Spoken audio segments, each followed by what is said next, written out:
Hi from rtcStats. ElevenLabs just published their WebRTC API interface and published a blog post around that. We couldn't help ourselves, so we took it for a spin, and we're now looking at WebRTC internals or RTC stats of that session. So what we have is a audio-only connection to ElevenLabs. Yep. Bitrate is fairly similar for what we see for a lot of Gen AI use cases. Mm-hmm. What we noticed is that we have a very high connection time. So we have connectivity observations, and if we jump to the connectivity tab, yes, we see that slow DTLS. Yes.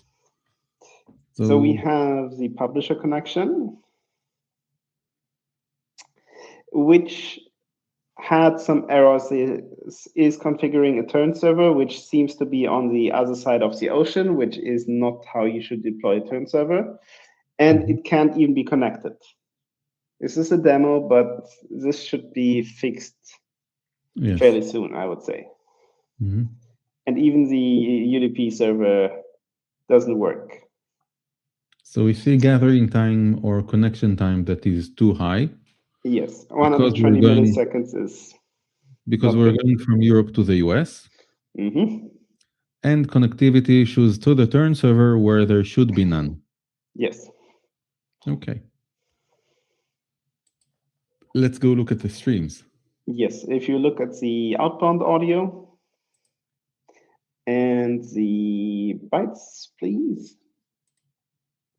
So we can see the usual behavior when you're not speaking, almost nothing is sent.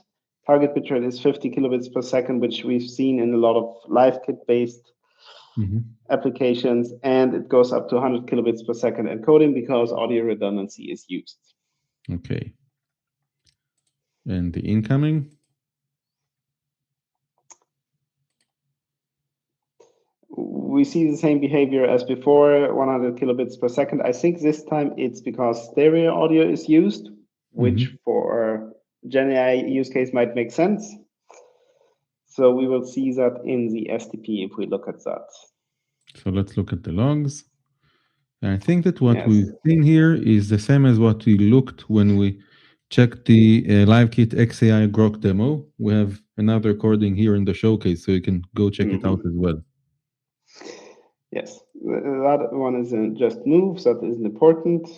Yes, and the interesting ones are these. We've seen ice candidate error above, for which we have an observation. Yes, these ones. This shouldn't happen. And we have basically moves in the SDP. That one is not relevant. Yes. If you go to that one, yes, one changes. Yes, that one adds stereo. I'm not sure why it first negotiates without stereo and then adds stereo. That seems a bit weird. Yes, and what we also seen later was that if you look at the set remote, you've got red in it. Yes, which the interface points out to you. Yeah. Okay.